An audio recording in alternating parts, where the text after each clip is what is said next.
হরিণঘাটা পৌরসভার সহযোগিতায় অঙ্কনালয় আর্ট স্কুলের পক্ষ থেকে এক চিত্র প্রদর্শনীর আয়োজন করা হয়। অঙ্কনালয় আর্ট স্কুল বেশ কয়েক বছর ধরে মফস্বলের ছোট ছোট চিত্রশিল্পীদের নিয়ে চিত্র প্রদর্শনীর আয়োজন করে থাকে। এই বছরও হরিণঘাটা পৌরসভার সহযোগিতায় হরিণঘাটা পৌরসভার মেইন বিল্ডিংয়ে এই চিত্র প্রদর্শনী আয়োজন করা হয়। ৩০০ জন শিল্পী তাদের চিত্রকলা নিয়ে এই প্রদর্শনালয়ে হাজির হয়েছেন। বিভিন্ন ধরনের ছবি এই প্রদর্শনশালাতে তুলে ধরা হয়েছে। এই চিত্র প্রদর্শনী ১২ জুলাই থেকে ১৪ জুলাই পর্যন্ত বিকেল ৪টে থেকে রাত ৮টা পর্যন্ত এই প্রদর্শনী ও কর্মশালা চলবে। এদিনের অনুষ্ঠানে উপস্থিত ছিলেন হরিণঘাটার পৌরপ্রধান দেবাশিস বসু, শ্রমিক পাল, কার্তিক সিংহ, দীপক কুমার মুস্তাফি, সুমিত কুমার বেড়া, রাজীব মজুমদার, সোনালী মজুমদার, মলয় চন্দ্র সাহা প্রমুখ। প্রদীপ প্রজ্বলনের মধ্যে দিয়ে অনুষ্ঠানের শুভ সূচনা করেন অতিথিরা। এই চিত্র প্রদর্শনী প্রসঙ্গে কি জানাচ্ছেন অতিথি ও শিল্পী শিক্ষার্থীরা, আসুন শুনে নেওয়া যাক।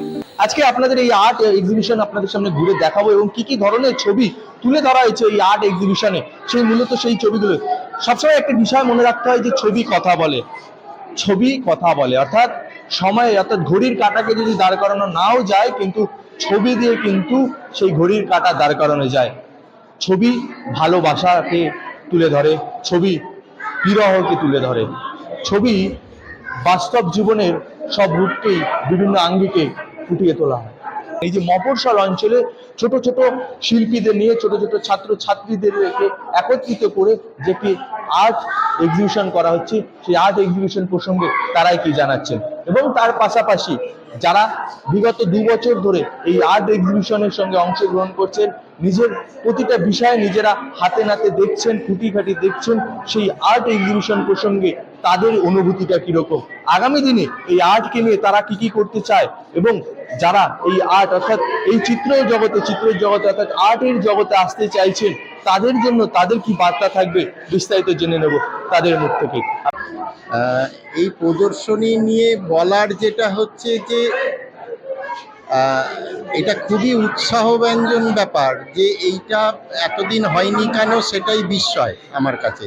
এটা অনেক আগেই হওয়া উচিত ছিল এবং এটা আরও দরকার, এবং এটা বিশেষভাবে দরকার কেন শিল্পকলা একটা মানুষের, কিন্তু আমরা বুঝি না এটা একটা অপরিহার্য ব্যাপার। পড়াশোনার পাশাপাশি এইটা ভীষণভাবে প্রয়োজন আছে, শুধু ছোট ছোট মানুষদের জন্য নয়, এটা সর্বক্ষেত্রে বড়দের ক্ষেত্রেও শিল্পকলার সঙ্গে যুক্ত থাকলে পারে।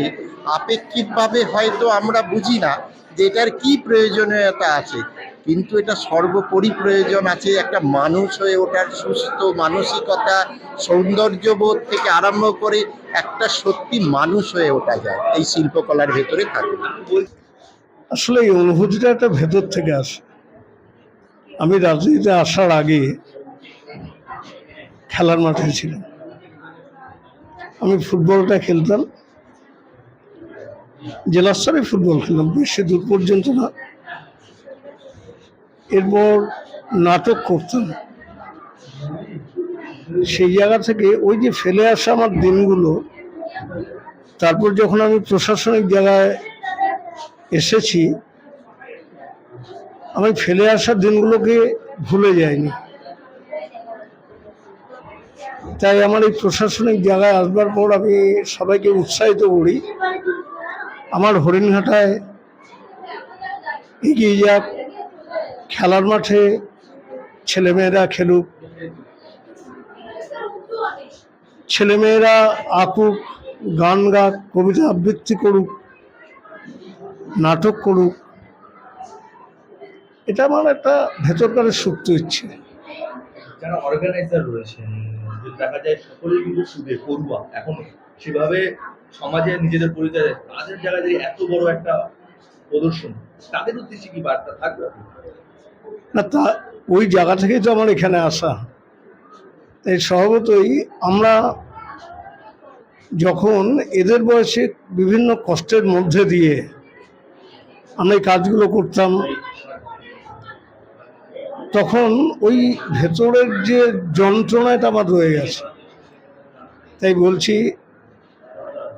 যে তোমাদের মতো আমি এক সময় ছিলাম, এখন আমি প্রশাসনিক জায়গায় এসেছি, তোমাদের এগিয়ে যাওয়ার জন্য আমার কাছে যেভাবে সহযোগিতা তোমরা চাইবে এই সহযোগিতাটা পাবে।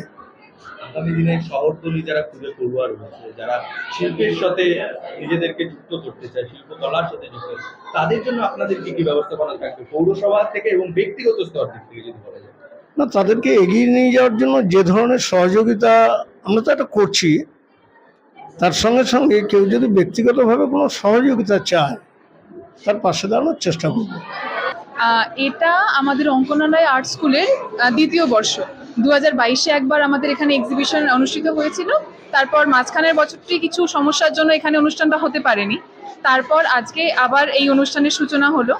তবে এর আগে আমাদের মতো এখানকার মফস্বল অঞ্চলে একটা যে এত বড় করে, যথেষ্ট বড়, এটা এত বড় করে একটা আর্ট এক্সিবিশন অর্গানাইজ করা, এটা ভাবাটাই অনেক বড় ব্যাপার। আমাদের যে সেন্টার হোল্ডার আছেন আমাদের কার্তিক রয়, তার মাথা থেকেই আমি এই আইডিয়াটা দেখি। উনি নিজে বলেছিলেন যে এরকম এই এরিয়ার যে স্কুলটা রয়েছে, এই এরিয়া স্কুলের সমস্ত ছাত্রছাত্রীদেরকে নিয়ে একটা এক্সিবিশন করা হবে। প্রথমে একটা ছোটখাটো হিসেবেই ভাবা হয়েছিল যে হয়তো এটা খুব বেশি বড় হবে না, কিন্তু আগের বছরের থেকে এই বছরেরটা অনেক হিউজ পরিমাণে অনেক স্টুডেন্ট পার্টিসিপেট করেছে। আমরা পুরো পৌরসভা, থানা, সব জায়গা থেকে আমরা সাপোর্ট পেয়েছি প্রচণ্ড পরিমাণে, তার জন্য আমি অত্যন্ত কৃতজ্ঞ। এবছর অন্তত 300 থেকে 350 জন স্টুডেন্ট, স্টুডেন্ট আর বাচ্চা থেকে শুরু করে স্টুডেন্ট সমস্ত নিয়ে 300 থেকে 350 জন বাচ্চা সবাই এখানে পার্টিসিপেট করেছে। হ্যাঁ, ক্যাটাগরি ওয়াইজ ভাগ করা হয়েছে। বাইরের দিকে যে ছবিগুলো রয়েছে সেগুলো আমাদের যারা প্যাস্টেল কালার করে তারা একদম ছোটখাটো বাচ্চাদের জন্য, আর এই ধরনের ছবিগুলো হচ্ছে যারা সবে একটু শিখছে, ডেকোরেটিভ ছবি করছে, পেইন্টিংটা শিখছে, তারা এই ধরনের ছবিগুলো করছে। আর এই পাশে যেগুলো রয়েছে বড় ক্যানভাসের ছবিগুলো, তারা আমাদের বড় স্টুডেন্টসরা রয়েছে, আর তাদের মধ্যেই এক্স স্টুডেন্টসরাও সেখানে পার্টিসিপেট করেছে। তারা একই রকম শিল্পী, কেননা আমাদের স্কুলের পুরো নামটা হচ্ছে Ankanalaya school of art and craft, তাই জন্য আর্টের সাথে সাথে তাদেরকে ক্রাফটের কিছু কাজও শেখানো হয়। কেননা এখন সবকিছুই আর্টের জগতে চলছে, কোনো কিছুই বাদ নেই আজকাল কন্টেম্পোরারি আর্টে, তো সব কিছুই তাকে শেখানো হচ্ছে। এবার সে সেটাকে নিয়ে নিজের থেকে, মাথা থেকে বার করে সে আলটিমেটলি কি আর্ট প্রডিউস করছে সেটা তার সম্পূর্ণ নিজস্ব ভাবনা। এক্সিবিশনে কিন্তু যারা আর্টিস্ট আছে তাদের চিত্রকে সেল করারও একটা জায়গা থাকে। হ্যাঁ, অবশ্যই। আপনাদের কি এখানে কি সেল করার? অবশ্যই এখানে সেল করার ব্যবস্থা রয়েছে। গত বছরও প্রথমবার যখন করা হলো 5 থেকে 6টা ছবি সেল করা হয়েছে। তো এবছরও যদি কোনো আর্ট লাভার, যে বায়ার, যদি কেউ এখানে কিছু কিনতে চান, তার জন্য অবশ্যই আমরা ওপেন টু অল। আমার নাম তিয়াশা দত্ত, আমি বর্তমানে রবীন্দ্রভারতী কলেজের, রবীন্দ্রভারতী ইউনিভার্সিটির একজন মাস্টার্সের ছাত্রী, পেইন্টিং ডিপার্টমেন্টের। সেই নিজের শহরে ছবি প্রদর্শন, এই অনুভূতিটা, সেখানকার অনুভূতি আর এখানকার অনুভূতির মধ্যে তফাৎটা কি হচ্ছে? বাইরে যেখানে গিয়েছিলাম সেখানে তো ঠিক আছে, ভালো। সেখানে আমার নিজের জন্য একটা অন্য জায়গায় গিয়ে একটা নতুন এক্সপিরিয়েন্স আমি করেছি। আর যদি বলেন যে আমার নিজের শহরের, যে অ্যাকচুয়ালি আমরা তো কেউ ছবি মানে ডিগ্রি প্রাপ্ত নই, আমরা সবাই ছবি আঁকতে ভালোবাসি। তো আমি, আমার মতন আরো যারা আছে, সবাই আমরা ছবি আঁকতে ভালোবাসি, তো ভালোবেসেই ছবি আঁকছি। আর মানুষকে এই নতুন ভাবে মানে পড়াশোনার পাশাপাশি ছবি এঁকেও যে মানুষের মন ভালো থাকতে পারে, যে আমি নিজের এক্সপিরিয়েন্স থেকে যদি বলতে চাই তো বলবো যে নিজের শহরে এই একটা সুন্দর করে একটা প্রদর্শনী দেওয়ার, মানুষকে উপহার দেওয়ার কারণ একটাই, যে ছবি একটা খুব ভালোবাসার জায়গা। ছবি আঁকলে পড়াশোনার ক্ষতি হয় না বা অন্য কোনো কাজের ক্ষতি হয় না। যে কোনো অবসর সময়ে বা যে কোনো মানুষ যদি সে ডিপ্রেশনেও থাকে বা তার মন খারাপ থাকে, ঠিক যেরকম গান শোনাটা আমাদের একটা প্যাশন টাইপের, ঠিক ছবি আঁকাটাও একটা প্যাশন। তো এই হরিঙ্গাটা মানুষকে একটা সুন্দর প্রদর্শনী উপহার দেওয়ার জন্যই আমাদের আজকের এই প্রচেষ্টা, সবাই মিলে যে আপনারা আসুন, ছবি দেখুন, আপনাদের আশা করি ভালো লাগবে। আর এটাই। আর আমার নিজের তো খুবই ভালো লাগছে যে আমরা যারা, আমি আছি, আরও আমার সুজিতদা, আমাদের স্যার, যাদের হাত ধরে আমরা তৈরি হয়েছি, ওনাদের সবাইকে নিয়ে আমরা এখানে একটা, আজকে মানুষের যে সমাহার, আগামী 2 দিন আমরা আশা করব যে সেই 2 দিনে মানুষ আসবেন, আমাদের ছবি দেখবেন, ভালোবাসবেন আরও। তো গত 2022-এর পর 2024 নতুন ছবি নিয়ে আমরা আবার এই শহরে একটা নতুন করে প্রদর্শনী করছি, খুব ভালো লাগছে। ছবি বর্তমানে বাস্তব চিত্রকে তুলে ধরে। বর্তমান সময়ে একদম। রাজ্য তথা গোটা দেশ যে পরিস্থিতিতে দাঁড়িয়ে রয়েছে, আগামী দিনে কি ধরনের কাজ করার চিন্তা ভাবনা রয়েছে মাথায় এইসব বাস্তব চিত্রকে নিয়ে? বাস্তব চিত্র নিয়ে যদি বলেন, আমরা তো কেউ কমার্শিয়াল কাজ করি না, আমরা ভালোবেসে ছবি আঁকি। তো আমরা ফ্রিল্যান্স কাজ করি, আমাদের যা ইচ্ছা হয় আমরা তাই আঁকি। এবার ছবি আঁকাটাতেও যে ভবিষ্যৎ করা যায় এই নিয়ে কারোর প্রচুর গার্জিয়ান থাকেন, অনেক অভিভাবকরা থাকেন যাদের অনেক সংশয় যে ছবি আঁকলে সময় নষ্ট হচ্ছে, ছবিতে ভবিষ্যৎ হয় না। তো এটা ভুল কথা।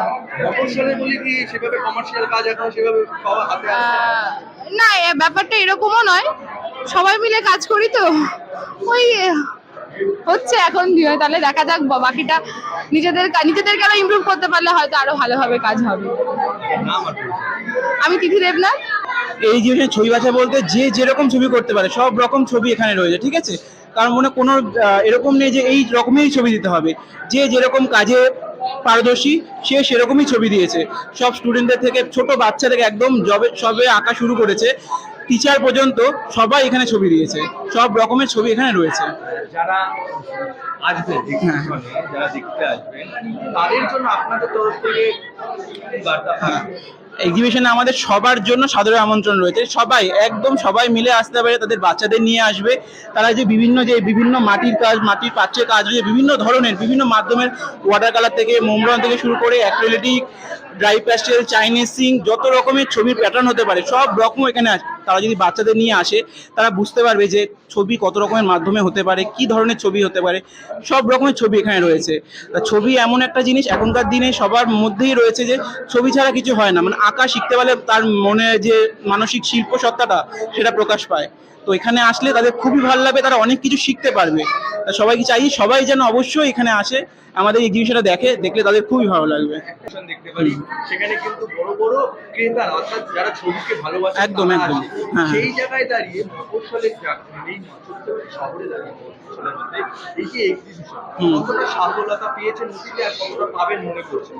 আমরা 2022 সালে যে এক্সিবিশনটা করেছিলাম সেখানে আমাদের সফলতা অনেক হয়েছিল। আমাদের অনেকের ছবি এখানে বিক্রি হয়েছে, অনেক স্টুডেন্টদের ছবি, অনেক টিচারদের ছবি বিক্রি হয়েছে। আমরা সেই আশা নিয়ে আরেকবার এই এক্সিবিশন করলাম। আমরা আশা রাখবো এখানে যা ছবি যেরকম ধরনের আছে অনেক রকমের ছবি আছে। তো যারা ছবি ভালোবাসে, যারা ছবিটা বোঝে, যারা শিল্পটা বোঝে, তারা অবশ্যই এখানে আসবে, ভালোবাসবে এবং ছবি এখান থেকে আমাদের থেকে কিনবে। তো সবাই থেকে এটাই আশা রাখবো। আপনার নাম আর পরিচয়? আমার নাম সুজিত কুন্ডু, অঙ্গনালয় আর্ট স্কুলের টিচার একজন।